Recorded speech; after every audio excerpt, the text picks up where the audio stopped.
Islamic class, hope you are all very well। आज का जो लेक्चर होगा इसमें हम देखेंगे रजिस्टर्स क्या हैं और उसमें थोड़ी सी डिटेल होगी सीपीयू की वर्किंग के रिलेटेड। सीपीयू को पहले देख लेते हैं। सीपीयू बेसिकली हमने फर्स्ट लेक्चर में देखा था कि ब्रेन ऑफ कंप्यूटर है और ये इसका पर्पज़ क्या होता है कि कंट्रोल ऑल ऑपरेशंस। कंप्यूटर के अंदर जो भी परफॉर्म हो रहे होते हैं, ऑपरेशंस परफॉर्म हो रहे होते हैं, उनको कंट्रोल करता है और उनको एग्जीक्यूट करता है। इसमें क्या होता है कि जब ऑपरेशंस परफॉर्म हो रहे होते हैं तो इसमें uses memory circuits to store informations. इसमें क्या होता है कि मेमोरी सर्किट्स होते हैं जो कि जो ऑपरेशन परफॉर्म हो रहा होता है उसके रिलेटेड जो भी इंफॉर्मेशन होती हैं उनको स्टोर करने के लिए मेमोरी सर्किट यूज़ होते हैं। और देन इसमें फिर क्या होता है कि use input output circuits to communicate with input output devices. CPU को ऑपरेशंस परफॉर्म करने के लिए जब अगर इनपुट आउटपुट डिवाइस से कम्युनिकेशन करने की ज़रूरत पड़ती है तो उसके लिए इनपुट आउटपुट सर्किट्स यूज़ होते हैं। देन हमारे पास आ जाता है कि executes program store in the memory. Second जो काम है सीपीयू का वो ये है कि जो भी हमारे पास मेमोरी के अंदर प्रोग्राम स्टोर होते हैं उनको ये एग्जीक्यूट करता है। एग्जीक्यूट मतलब उनको रन करता है। जैसा कि हमारे पास जो है सिस्टम प्रोग्राम्स हैं और एप्लीकेशन प्रोग्राम्स हैं।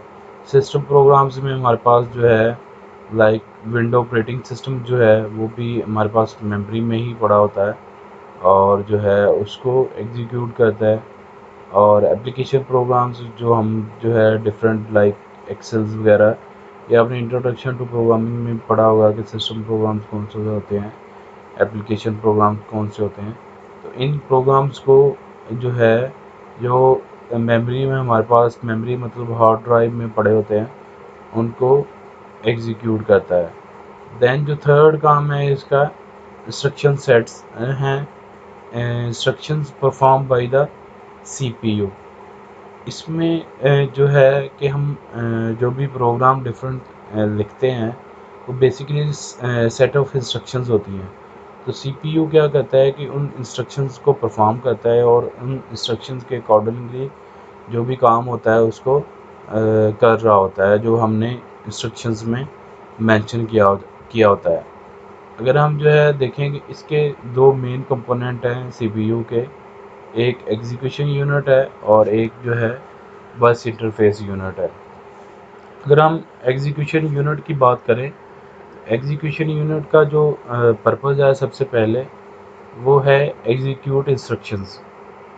जो भी हम प्रोग्राम लिखते हैं कंप्यूटर के अंदर या कोई सॉफ्टवेयर रन कर रहे होते हैं या हम खुद से जो सी प्लस प्लस या पाइथन के अंदर प्रोग्रामिंग कर रहे होते हैं, तो जो भी हमारा बेसिकली प्रोग्राम होता है वो सेट ऑफ इंस्ट्रक्शंस होती हैं।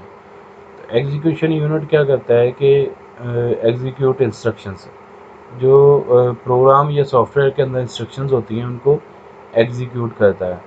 एग्जीक्यूशन यूनिट के अंदर फर्दर क्या होता है कि हमारे पास ALU होता है, अर्थमेटिक एंड लॉजिक यूनिट। इसका पर्पज़ ये होता है कि ये जो अर्थमेटिक ऑपरेशंस होते हैं प्लस मल्टीप्लिकेशन माइनस और जो है डिवीज़न, ये ऑपरेशंस परफॉर्म करता है।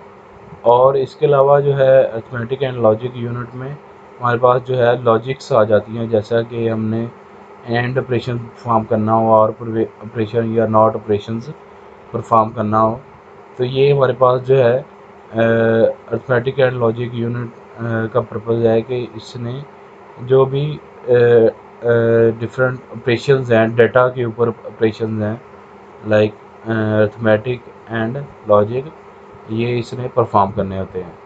इसके बाद आ जाता है कि जो the data for the operation are store in the circuit call registers. Execution unit में क्या होता है कि जब इंस्ट्रक्शंस परफॉर्म हो रही होती हैं तो ड्यूरिंग एग्जीक्यूशन के दौरान जो है सीपीयू को डेटा स्टोर करने की ज़रूरत पड़ती है। जैसा कि लेट्स से कि दो नंबर्स को ऐड करना है, तो दो नंबर्स को ऐड करने के लिए पहले दो नंबर्स को कहीं पे स्टोर करना पड़ता है। तो वहाँ से जो है फिर नंबर्स को गेट करके देन जो है उसके ऊपर ऑपरेशन परफॉर्म करके जो आंसर होता है उसको भी कहीं ना कहीं पे स्टोर करने की ज़रूरत पड़ती है, क्योंकि हमने उस आंसर को दोबारा अपने प्रोग्राम के अंदर यूज़ करना है। तो उसके लिए एग्जीक्यूशन यूनिट में क्या होता है कि रजिस्टर्स यूज़ होते हैं, जो जो कि execution unit execution instruction execution के दौरान जो मेमोरी रिक्वायर्ड होती है ऑपरेशंस को परफॉर्म करने के लिए, उनके लिए वो रजिस्टर्स में यूज़ करते हैं। फिर उसके बाद आ जाता है कि a register is like a memory location except that it is referred by name not a number और एड्रेस। अब रजिस्टर क्या है? रजिस्टर्स बेसिकली मेमोरी लोकेशंस हैं। इनको जो है हम कॉल करेंगे आगे, जो जो मैंने सैंपल आपको असम्बली का एक प्रोग्राम आपको रन करके दिखाया था, उसमें जो है डिफरेंट रजिस्टर्स यूज़ हो रहे होते हैं। उन रजिस्टर्स को हम एक्सेस करने के लिए उनको उनके नेम से कॉल करते हैं, ना कि जो है एड्रेस से। जैसा कि हम जानते हैं कि मेमोरी रैम के अंदर या हार्ड ड्राइव के अंदर जो डाटा पड़ा होता है, तो वो यूनिक एड्रेस के ऊपर पड़ा होता है। तो हमने अगर उसको एक्सेस करना होता है, तो हम जिस एड्रेस के ऊपर डाटा पड़ा होता है उस एड्रेस को कॉल करते हैं और वहाँ पे जो डाटा होता है उसको रीड कर लेते हैं या राइट कर लेते हैं। लेकिन रजिस्टर्स में ऐसे नहीं होता। रजिस्टर्स के अंदर क्या करते हैं कि अगर हमने रजिस्टर्स को एक्सेस करना है तो वो हम उनके नाम से करेंगे, ना कि एड्रेस से। Execution unit uses registers for execution unit में क्या होता है कि रजिस्टर्स जो यूज़ होते हैं वो स्टोरिंग डाटा के डाटा को स्टोर करने के लिए यूज़ करते हैं। Holding operand for ELU। Operands को हम आगे डिटेल से देखेंगे। वैसे अभी सिंपल मैं आपको समझा देता हूँ कि ऑपरेंड्स क्या होता है कि अगर लेट से दो नंबर्स को हम ऐड कर रहे हैं, दो नंबर जैसे 2 एंड 3 को अगर ऐड कर रहे हैं, उसमें 2 एंड 3 जो है वो ऑपरेंड्स होंगे। ऑपरेंड्स बेसिकली जिनके ऊपर ऑपरेशन CPU ने परफॉर्म करना है, या जिस डाटा के ऊपर ऑपरेशन परफॉर्म करना है उस डाटा को कहीं पे जो है स्टोर करने की ज़रूरत पड़ती है। तो एग्जीक्यूशन यूनिट क्या करता है कि उस ऑपरेंड्स को या डाटा को होल्ड करने के लिए भी जो है यूज़ होता है। उसके बाद आ जाता है कि उन डाटा के ऊपर जो ऑपरेशन परफॉर्म होता है उस ऑपरेशंस के अकॉर्डिंगली कोई ना कोई रिज़ल्ट होता है। तो इसमें क्या होता है कि to reflect the result of a computation flag register, कोई भी ऑपरेशन परफॉर्म हो रहा होता है तो उसके एंड पे कोई ना कोई रिज़ल्ट होता है। तो उस रिज़ल्ट को जो है स्टोर करने के लिए या एक्सेस करने के लिए कि जो ऑपरेशन परफॉर्म हुआ है उसके अकॉर्डिंगली कौन सा रिज़ल्ट आया है, तो उस रिज़ल्ट को स्टोर करने के लिए हमारे पास जो है फ्लैग रजिस्टर यूज़ होता है। आगे हम जो है रजिस्टर्स की टाइप देखेंगे तो वहाँ से पे आपको और डिटेल से समझ आ जाएगा कि फ्लैग रजिस्टर्स क्या है। तो बेसिकली जो है एग्जीक्यूशन यूनिट जो है उसमें रजिस्टर्स जो यूज़ होते हैं उनका पर्पज़ क्या है कि रजिस्टर स्टोरिंग डाटा को स्टोर करने के लिए, जो ब्रांड्स हैं या जिनके ऊपर ऑपरेशन परफॉर्म हो रहा है उनको स्टोर करने के लिए, और देन जो है तीसरा जो उसका यूज़ है रजिस्टर्स का, वो ये है कि जो हमारे पास ऑपरेशन परफॉर्म हो रहा होता है उस ऑपरेशन की जो भी आउटपुट होती है उस आउटपुट को सेव करने के लिए भी रजिस्टर यूज़ होते हैं कि ऑपरेशंस का जो रिज़ल्ट है उसको फर्दर जो है यूज़ करने के लिए। तो जो भी हमने एग्जीक्यूट किया है, ऑपरेशन परफॉर्म किया है, उसका जो रिज़ल्ट होगा वो हमारे पास फ्लैग रजिस्टर्स में यूज़ होगा। फ्लैग रजिस्टर्स की डिफरेंट टाइप्स है, तो जो भी ऑपरेशन परफॉर्म हो रहा होता है उसके अकॉर्डिंगली जो है फ्लैग रजिस्टर्स की बिट जो है ऑन या ऑफ हो जाती है। उसके बाद है हमारे पास यहाँ पे बस इंटरफेस यूनिट। बस इंटरफेस यूनिट का पर्पज़ ये है कि facilitates communications between the execution unit and memory और इनपुट आउटपुट सर्किट्स। इसमें क्या होता है कि जो एग्जीक्यूशन यूनिट है, बस इंटरफेस यूनिट क्या करता है कि एग्जीक्यूशन यूनिट और जो रैम है या हमारे पास हार्ड ड्राइव है या फिर जो है इनपुट आउटपुट सर्किट्स हैं, सर्किट्स यहाँ पे मुराद है कि इनपुट आउटपुट डिवाइसेस जो है उनके दौरान जो जो कम्युनिकेशंस की ज़रूरत पड़ती है कि लेट से हमने कोई जो है फ्लैश ड्राइव लगाई है या हम जो है माउस लगा रहे हैं और या हम जो है कोई कीबोर्ड लगा रहे हैं अपने सिस्टम के साथ, तो वो जो इनपुट आउटपुट डिवाइसेस है उनकी जो कम्युनिकेशन अगर सीपीयू के लिए रिक्वायर्ड है तो वो जो कम्युनिकेशन होती है वो यहाँ पे बस इंटरफेस यूनिट वो कम्युनिकेशन करवाता है। उसमें जो सेकंड इसका पर्पज़ है, responsible for transmitting address data and control signals on the buses. जो डिफरेंट बस सिस्टम है कंप्यूटर का, उसमें जो सिग्नल कोई जनरेट होते हैं, कोई जो है different input output devices signal generate करती है या जो है डाटा ट्रांसफ़र होता है या फिर जो है एड्रेस जो है ट्रांसमिटिंग होती है, तो उनको जो है उनको मैनेज करने के लिए, उनको कंट्रोल करने के लिए जो है बस इंटरफेस यूनिट यूज़ होता है। इसमें आगे आ जाता है कि इंटरनल जो है बस ये क्या करता है कि एग्जीक्यूशन यूनिट एंड बस इंटरफेस यूनिट और कनेक्टेड बाय इंटरनल बस एंड दे वर्किंग टुगेदर। अब जो थे सीपीयू के दो पार्ट थे, एग्जीक्यूशन यूनिट एंड बस इंटरफेस यूनिट। ये दोनों आपस में इंटरनल बस के थ्रू कनेक्टेड होते हैं और ये जो है कंबाइन वर्क कर रहे होते हैं। इसमें क्या होता है कि जो एग्जीक्यूशन यूनिट जो है एग्जीक्यूटिंग के जो इंस्ट्रक्शंस होती हैं उनको परफॉर्म कर रहा होता है, तो बस इंटरफेस यूनिट क्या करता है कि जो नेक्स्ट इंस्ट्रक्शंस होती हैं या जो हमारे पास नेक्स्ट प्रोग्राम रन करना होता है उसको पहले ही फैच कर लेता है और place them in instructions Q. इसमें क्या होता है कि हमारे पास सीपीयू के अंदर एक इंस्ट्रक्शंस क्यू होती है। उसके अंदर क्या होता है कि हमारे पास जो भी इंस्ट्रक्शंस सीपीयू ने परफॉर्म करनी हो वो इंस्ट्रक्शन क्यू के अंदर आ जाती हैं। तो एग्जीक्यूशन यूनिट जब काम कर रहा होता है प्रोग्राम को या इंस्ट्रक्शंस को एग्जीक्यूट कर रहा होता है, तो बस इंटरफेस यूनिट क्या करता है कि हमारे पास जो है एक तो इंस्ट्रक्शन जो एग्जीक्यूट हो रही होती हैं, तो उससे नेक्स्ट जो इंस्ट्रक्शंस एग्जीक्यूट होनी होती हैं उनको पहले ही फैच करके उनको जो है इंस्ट्रक्शन क्यू के अंदर रख लेता है। इसका पर्पज़ ये होता है कि इंस्ट्रक्शंस प्री फैच हो जाती हैं और पर्पज़ इनका ये होता है कि speed up the processor. Speed कैसे ज़्यादा हो जाती है कि अगर जो है हमने जो है लेट्स से नेक्स्ट काम करना हो और वो काम की इंस्ट्रक्शंस जो होती हैं उनको ऑलरेडी जो है इंस्ट्रक्शन क्यू के अंदर रख लें। इंस्ट्रक्शन क्यू बेसिकली ये सीपीयू के अंदर है, तो और जो इंस्ट्रक्शंस फैच करनी है वो हमारे पास जो है रैम के अंदर पड़ी होती हैं।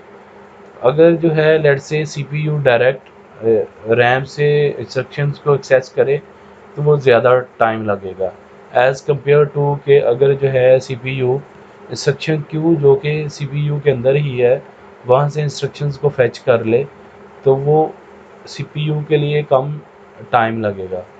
तो इससे क्या होता है कि अगर जो है इंस्ट्रक्शन क्यू से ही सीपीयू जो है नेक्स्ट इंस्ट्रक्शंस को फैच कर लेता है, तो सीपीयू की जो स्पीड है या प्रोसेसर की जो स्पीड है वो बेहतर हो जाती है। इसके बाद आ जाता है कि हमारे पास जो है एग्जीक्यूशन यूनिट को अगर ज़रूरत पड़ती है कम्युनिकेशन की मेमोरी के साथ, या हमने देखा था पेरिफेरल डिवाइसेस देखी थी उनके साथ कम्युनिकेशन की ज़रूरत पड़ती है, तो बस इंटरफेस यूनिट क्या करता है कि सस्पेंड इंस्ट्रक्शंस प्री फैच, जो प्री फैच इंस्ट्रक्शंस फैच की होती हैं उनको सस्पेंड कर देता है, कि उनको रोक देता है, और then performs the need operations, कि एग्जीक्यूशन यूनिट यहाँ पे अगर उसको इनपुट आउटपुट डिवाइसेस या मेमोरी के साथ कम्युनिकेशन की ज़रूरत पड़ती है और डिपेंड ऑन ऑपरेशंस के ऊपर। उसमें क्या होता है कि डिफरेंट ऑपरेशंस में सीपीयू को मेमोरी या इनपुट आउटपुट डिवाइसेस से कम्युनिकेशंस की ज़रूरत पड़ती है। तो अगर इस सिनेरियो में क्या होता है कि बस इंटरफेस यूनिट क्या करता है कि जो ऑलरेडी इंस्ट्रक्शंस फैच की होती हैं उनको सस्पेंड कर देता है, और जो है उनकी आपस में एग्जीक्यूशन यूनिट की मेमोरी के साथ और पेरिफेरल डिवाइसेस के साथ कम्युनिकेशन करवा देता है। अगर हम जो है रजिस्टर्स को डिटेल से देखें तो सबसे पहले registers are a high speed storage location inside the microprocessor. High speed इसलिए है कि इनकी जो टेक्नोलॉजी यूज़ होती है एज़ कम्पेयर टू रैम या हार्ड ड्राइव के, उसकी जो डाटा को प्रोसेस करने या डाटा को रीड करने या राइट करने की स्पीड जो है वो ज़्यादा होती है एज़ कम्पेयर टू रैम या रोम या जो है हार्ड ड्राइव के। तो इसलिए जो रजिस्टर्स हैं वो हाई स्पीड स्टोरेज लोकेशन है इनसाइड माइक्रो प्रोसेसर के अंदर। और इसका पर्पज़ क्या होता है कि design to access at much higher speed than the conventional memory. Conventional memory यहाँ पे आ जाता है रैम या रोम या फिर जो है हार्ड ड्राइव। तो इस ये बेसिकली पर्पज़ होता है कि इसको ज़्यादा स्पीड से जो है डाटा जो हम स्टोर करते हैं, हमने देखा था कि डिफरेंट जो है हम ऑपरेशंस के दौरान डाटा को स्टोर करते हैं रजिस्टर्स के अंदर, तो उनको ज़्यादा जो है स्पीड से एक्सेस करने के लिए ये इनको यूज़ किया जाता है। इसके बाद आ जाता है कि registers are classified according to functions they perform. इसमें रजिस्टर्स की डिफरेंट टाइप्स हैं, और उन टाइप्स को उनके जो है ऑपरेशन जो परफॉर्म करते हैं रजिस्टर्स, डिफरेंट रजिस्टर्स, उनके अकॉर्डिंगली उनको जो है क्लासिफाइड किया जाता है डिफरेंट कैटेगरीज़ में। अगर जो हम बात करें जनरल टाइप्स ऑफ रजिस्टर्स की, कि जिसमें जनरल टाइप्स ऑफ रजिस्टर्स आ जाता है, उसमें सबसे पहले हमारे पास टाइप है डेटा रजिस्टर्स। डेटा रजिस्टर्स में क्या होता है कि to hold data for an operation, कोई भी ऑपरेशन जो या इंस्ट्रक्शन एग्जीक्यूट हो रही होती है उसके लिए जो डाटा को स्टोर करने की ज़रूरत पड़ती है, तो वो हमारे पास यहाँ पे डाटा रजिस्टर्स में स्टोर हो जाते हैं। उसके बाद हमारे पास जो है एड्रेस रजिस्टर्स है, to hold the address of an instructions or data. इसमें क्या होता है कि जो हम डाटा के ऊपर ऑपरेशन परफॉर्म कर रहे होते हैं, तो एक तो डाटा को स्टोर करने के लिए डाटा रजिस्टर यूज़ होते हैं, और उसके बाद जो है उस डाटा का या इंस्ट्रक्शंस का एड्रेस अगर हमने स्टोर करवाना हो या एड्रेस को देखना हो, कि एड्रेस को स्टोर करवाने के लिए हमारे पास यहाँ पे एड्रेस रजिस्टर यूज़ होता है। यहाँ पे ये भी होता है कि जब हम फैच कर रहे होते हैं, हमने पिछली स्लाइड में देखा था कि एग्जीक्यूशन यूनिट क्या करता है कि जो नेक्स्ट इंस्ट्रक्शंस को फैच करता है, उन इंस्ट्रक्शंस को फैच करने के लिए करने के बाद जो जहाँ पे स्टोर किया जाता है, तो उसका एड्रेस भी स्टोर किया जाता है। तो उस एड्रेस को स्टोर करने के लिए भी यहाँ पे एड्रेस रजिस्टर यूज़ होती हैं। देन हमारे पास जो है थर्ड टाइप है इसकी स्टेटस फ्लैग रजिस्टर। इसका पर्पज़ ये होता है कि keeps the current situations of the processor और result of an arithmetic operation. कि यहाँ पे क्या होता है कि कोई भी ऑपरेशन परफॉर्म हो रहा होता है, जो उसका जो रिज़ल्ट है उसको उसको स्टोर करने के लिए, या फिर जो है सेकंड यहाँ पे आ जाता है काम इसका कि फ्लैग रजिस्टर का जो करंट सिचुएशन होती है प्रोसेसर की, उसको स्टोर करने के लिए कि जो है करंट कौन सी स्टेट है प्रोसेसर की, उसको उसको स्टोर करने के लिए यहाँ पे फ्लैग रजिस्टर यूज़ होता है। अगर जो है हम बात करें यहाँ पे इंटरनल रजिस्टर, अगर हम जो है 16 बिट रजिस्टर्स की बात करें, सॉरी 16 बिट्स प्रोसेसर की बात करें, उसमें जो रजिस्टर्स यूज़ होते हैं उसमें क्या होता है कि यहाँ पे सबसे पहले हमारे पास जो है कम्युलेटर रजिस्टर है, और जो है देन हमारे पास जो है बेस रजिस्टर है, देन हमारे पास जो है काउंटर रजिस्टर है, और यहाँ पे हमारे पास जो है डेटा रजिस्टर है। अब यहाँ पे क्या हो रहा है कि जो हमारे पास जो है कम्युलेटर रजिस्टर है या डेटा रजिस्टर्स जो हैं, ये सारे डेटा रजिस्टर्स की टाइप है। इनको क्या करते हैं कि इनको दो पार्ट्स में डिवाइड किया गया है कि जो कम्युलेटर रजिस्टर है उसको EH और EL, EH यहाँ पे कम्युलेटर हाई और जो है EL कम्युलेटर लो। इसका पर्पज़ ये होता है कि हमारे पास जो है जो AX है, कम्युलेटर रजिस्टर है AX, ये हमारे पास जो है 16 बिट का है। तो जब भी CPU को इंस्ट्रक्शंस परफॉर्म कर रहा होता है तो उसमें क्या होता है कि जो मिनिमम हम इंस्ट्रक्शंस परफॉर्म कर सकते हैं वो 8 बिट की परफॉर्म कर सकते हैं। तो उसके बाद जो है हमारे पास जो है जो बाद में रजिस्टर्स आए, सॉरी बाद में प्रोसेसर आए, वो हमारे पास जो है 16 बिट का, देन हमारे पास जो है 32 बिट का प्रोसेसर आया, और अब जो आजकल चल रहे हैं वो हमारे पास 64 बिट के प्रोसेसर हैं। तो उसमें क्या होता है कि अगर हम जो है लेट से 64 बिट में हमने 8 बिट की इंस्ट्रक्शन परफॉर्म करनी है या 8 बिट का डाटा को स्टोर करना है, उसमें क्या होगा कि हमारे पास जो है 64 बिट अगर यूज़ हो रहा है, रजिस्टर यूज़ हो रहा है, तो हमारे पास जो लोकेशन है, जो मेमोरी है, वो हमारे पास जो है प्रॉपर यूज़ नहीं होगी। कि हमने तो स्टोर करना है 8 बिट का डाटा स्टोर करना है, और जो है हमारे पास जो रजिस्टर है वो तो हमारे पास 64 बिट का है।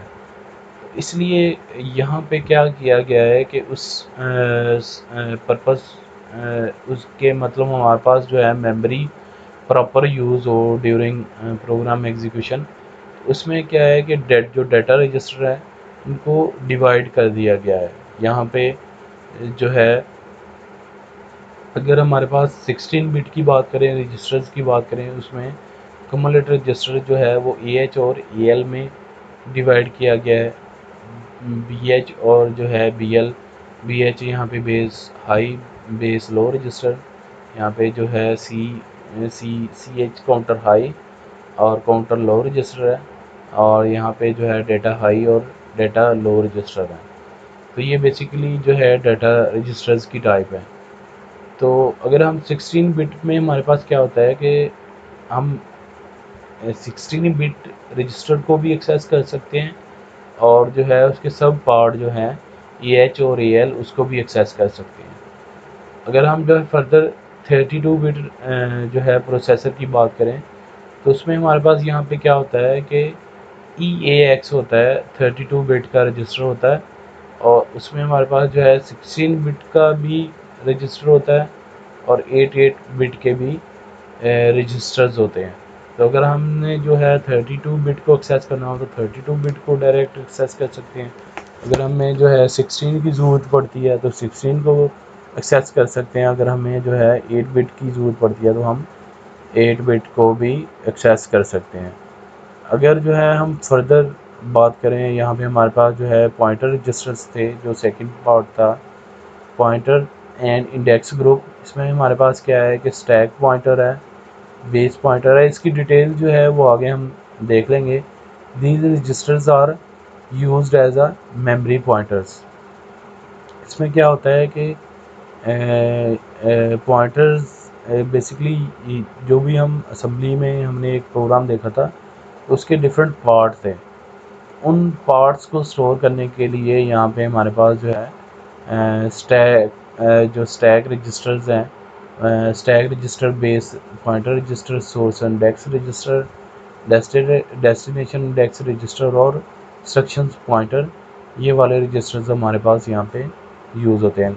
और क्योंकि यहाँ पे मेमोरी पॉइंटर्स हैं ये या जो मेमोरी एड्रेसेस हैं उनको स्टोर करने के लिए यूज़ होते हैं। तो यहाँ पे इनको जो है फर्दर डिवाइड नहीं किया गया दो पार्ट में। सिर्फ जो है यहाँ पे डाटा ग्रुप हैं उनको ही दो पार्ट में डिवाइड किया गया है। जो पॉइंटर एंड इंडेक्स ग्रुप है, ग्रुप के रजिस्टर्स हैं, और ये हमारे पास जो है 16 बिट के ही हैं। 16 बिट के, अगर हम बात करें 16 बिट प्रोसेसर की, उसके आर्किटेक्चर से के हिसाब से यहाँ पे हम बात कर रहे हैं। तो उसमें क्या है कि जो हमारे पास जो है पॉइंटर एंड इंडेक्स ग्रुप के रजिस्टर्स हैं, ये वाले, ये हमारे पास जो है 16 बिट के ही हैं। देन हमारे पास जो है फ्लैग रजिस्टर्स हैं। फ्लैग रजिस्टर्स को दो पार्ट में जो हमने देखा था कि करंट जो स्टेटस है उसको स्टोर करने के लिए फ्लैग रजिस्टर को यूज़ करते हैं। तो यहाँ पे फ्लैग रजिस्टर को भी दो पार्ट में डिवाइड, फ्लैग हाई और फ्लैग लो। देन हमारे पास जो है सेगमेंट रजिस्टर्स हैं। इसमें हमारे पास जो है ES है, extra segment register, CS code segment register, यहाँ पे डाटा सेगमेंट रजिस्टर और स्टैक सेगमेंट रजिस्टर। इनका पर्पज़ ये है कि segment register are used as a base address for a segment. तो उसमें जो असम्बली के अंदर हमने प्रोग्राम देखा था, सैम्पल प्रोग्राम, उसके स्टार्ट में हमने देखा था मेन था हमारे पास, डॉट कोड था। ये वाले जो पार्ट थे, उन पार्ट को स्टोर करने के लिए यहाँ पे जो है सेगमेंट रजिस्टर्स को यूज़ किया जाता है। आगे हम जो है अगली स्लाइड में इनकी फर्दर डिटेल है।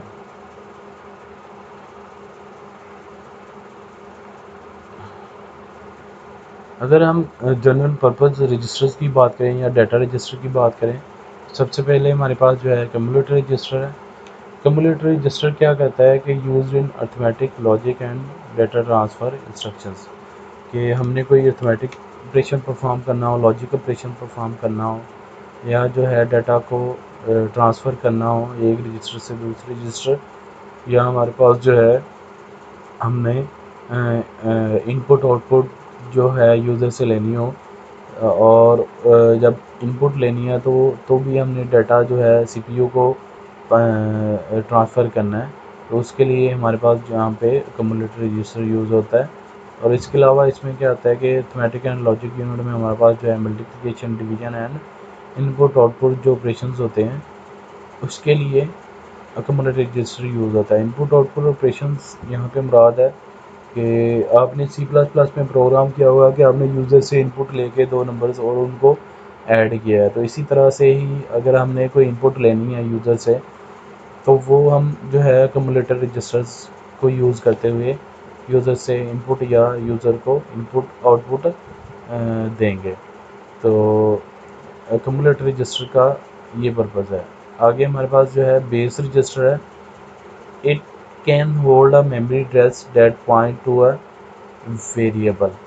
अब इसमें क्या होता है कि हमारे पास जो हम ऑपरेशंस परफॉर्म कर रहे होते हैं, उसमें ये क्या करता है कि मेमोरी एड्रेस स्टोर करता है, और इसका ये बेसिकली बेस रजिस्टर है। यहाँ पे ये जो हमारे पास स्टैक होता है उसके अंदर जो है बेस रजिस्टर, सॉरी बेस एक पॉइंट होता है, उसका जो है मेमोरी एड्रेस उसको स्टोर करने के लिए बेस रजिस्टर यूज़ किया जाता है।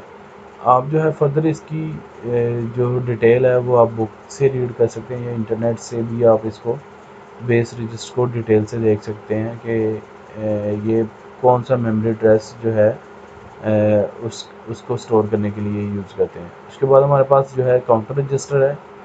काउंटर रजिस्टर्स क्या करता है कि अगर जो है हमने लूप लगाना हो अपने प्रोग्राम के अंदर, तो वो क्या करता है कि यहाँ पे हमने जितनी दफ़ा लूप रन करना हो अपने प्रोग्राम के अंदर, के लेट से हमने कोई 10 दफ़ा एक लूप रन करनी है, तो काउंटर रजिस्टर के अंदर हम क्या करते हैं कि 10 स्टोर करवा देते हैं।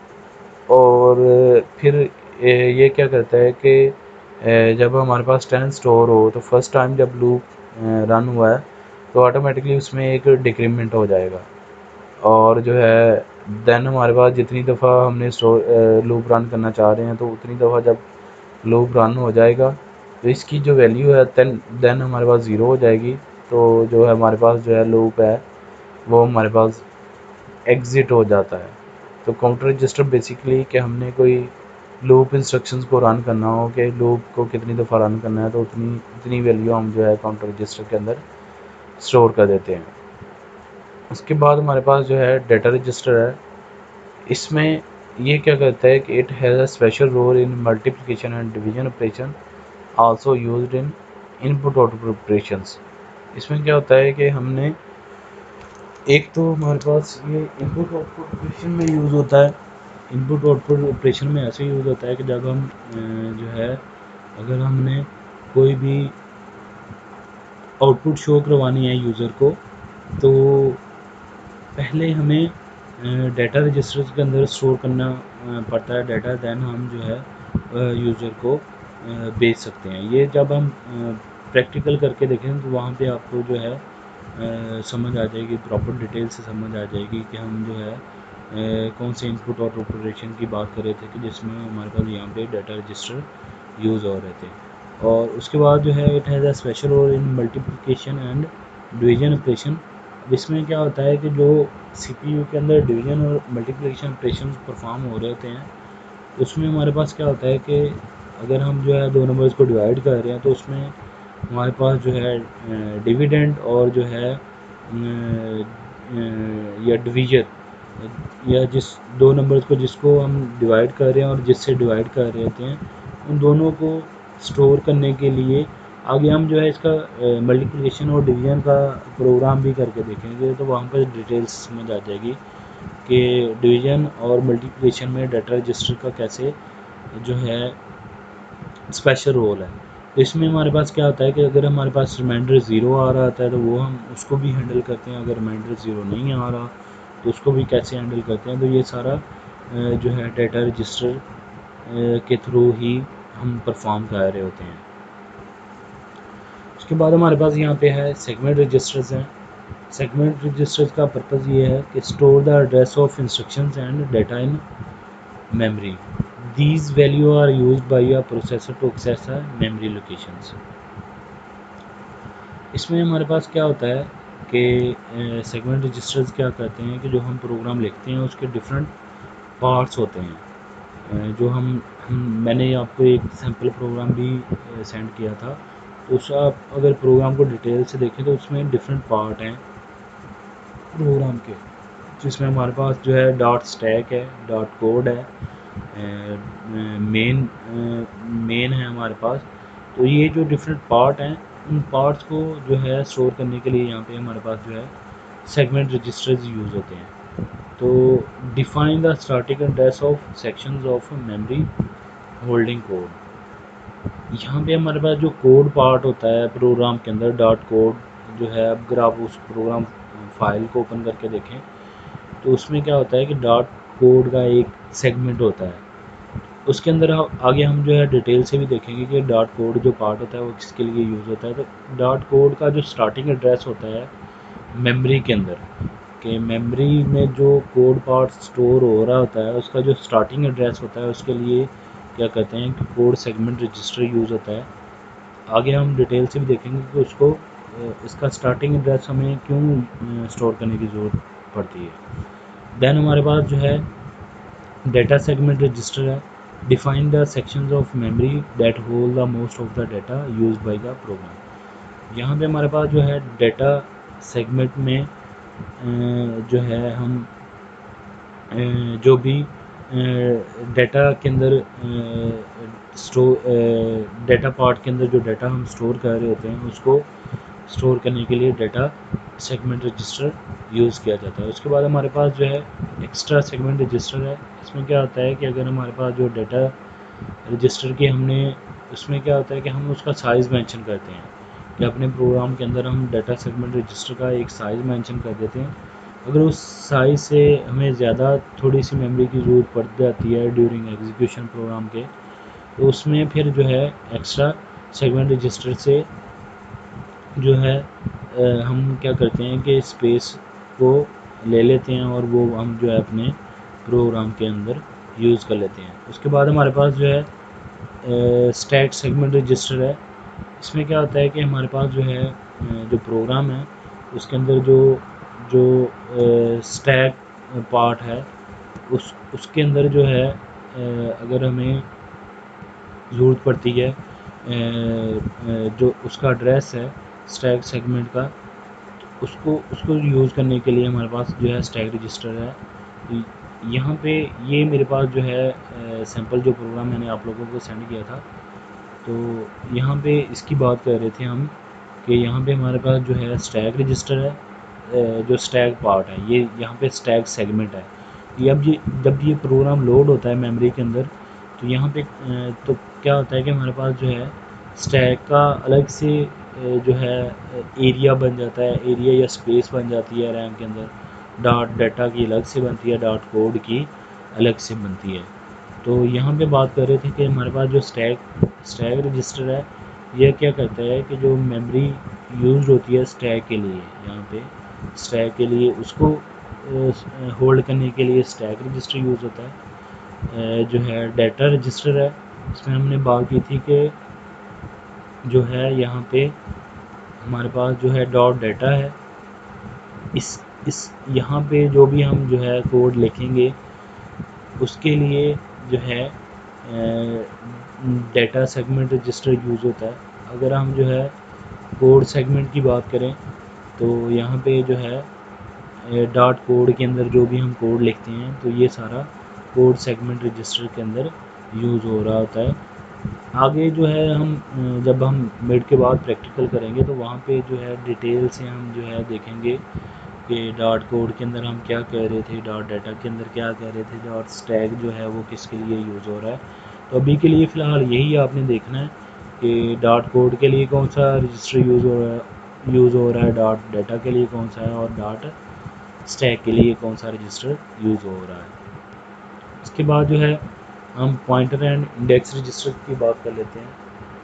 यहाँ पे जो सबसे पहले हमारे पास ये है इंस्ट्रक्शन पॉइंटर रजिस्टर है। ये क्या करता है कि always point to a next instruction to be executed.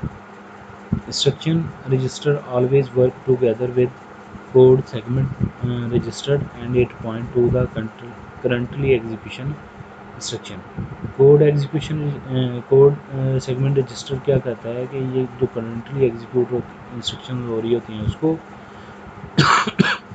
उसको जो है पॉइंट कर रहा होता है।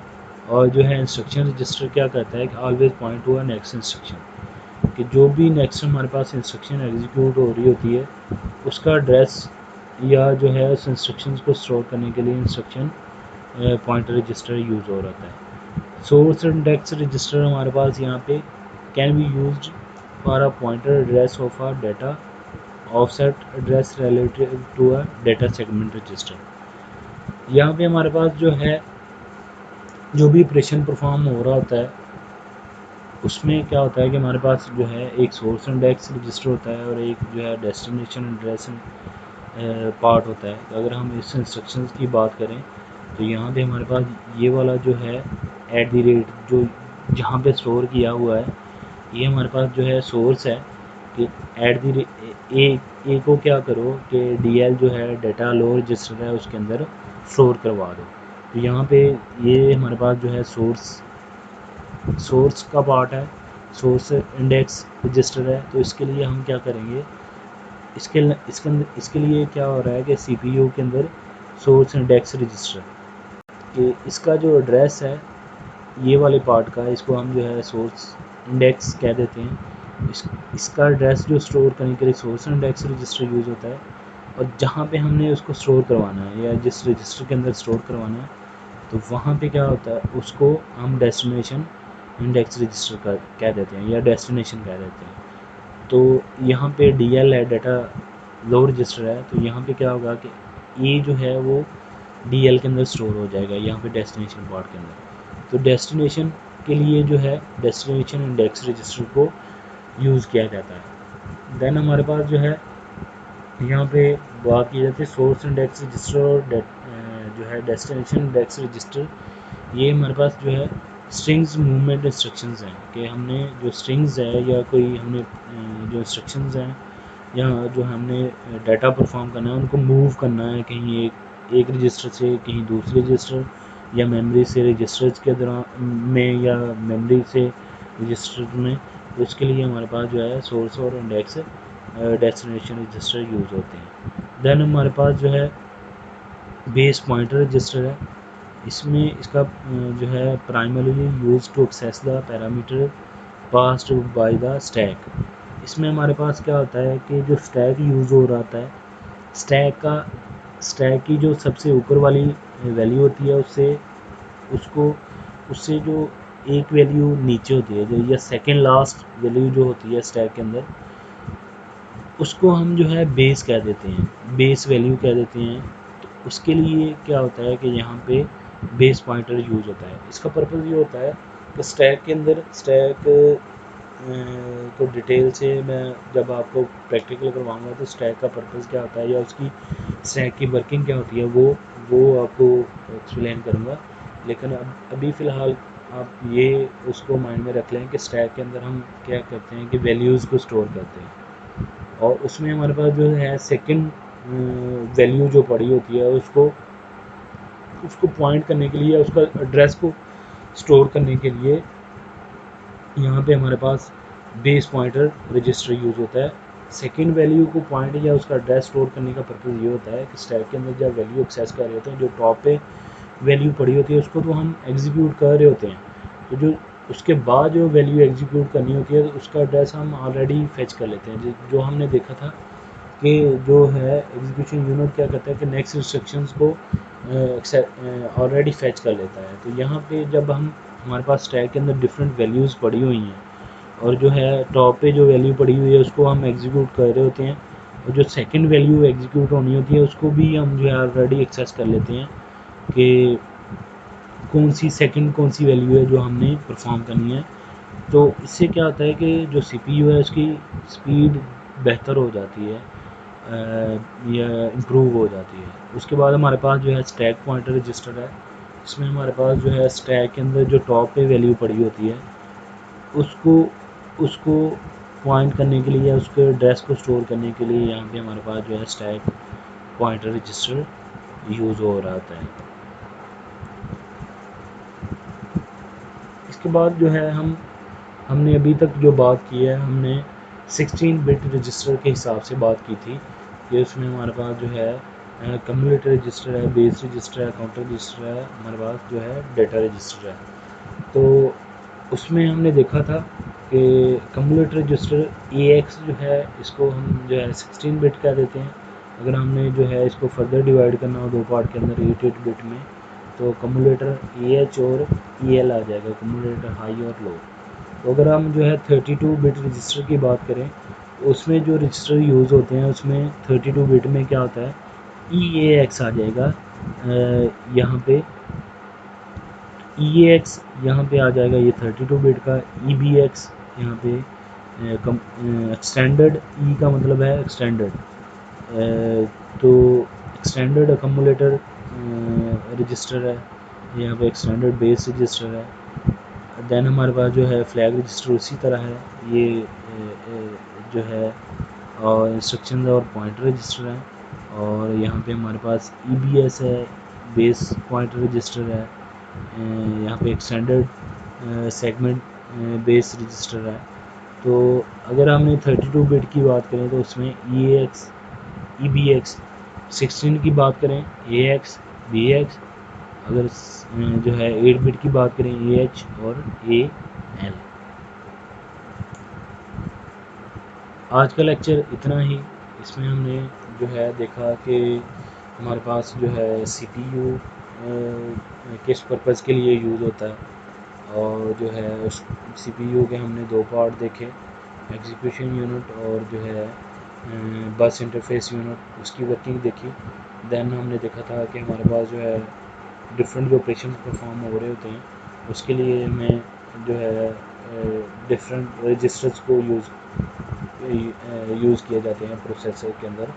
तो हमने उनकी डिफरेंट टाइप देखी कि उनके जो है पेशेंट जो परफॉर्म कर रहे होते हैं रजिस्टर्स, उनको डिफरेंट टाइप में डिवाइड किया गया, उसके हिसाब से हमने जो है उनकी डिफरेंट टाइप्स देखी। तो जो मैंने थर्ड आपको असाइनमेंट दी थी, उसका पर्पज़ यही था कि ये वाला जो रजिस्टर्स हैं ये थोड़े से टफ हैं, इनकी जो वर्किंग है उनको अंडरस्टैंड करने के लिए कि उनकी जो है वर्किंग कैसे होगी, तो या ये किस पर्पज़ के लिए यूज़ किए जाती हैं और उनकी टाइप कौन कौन सी है, तो उनको अंडरस्टैंड करना थोड़ा सा डिफ़िकल्ट था। तो इसलिए मैंने आप लोगों को ऑलरेडी असाइन कर दी थी कि आप जो है इंटरनेट से उसको थोड़ा सा रीड आउट करें खुद से, और जो है उसके रिलेटेड आप उससे उसको थोड़ा सा अंडरस्टैंड करने की कोशिश करें कि जो रजिस्टर्स हैं उनकी जो डिफरेंट टाइप्स हैं वो किस किस पर्पज़ के लिए जो है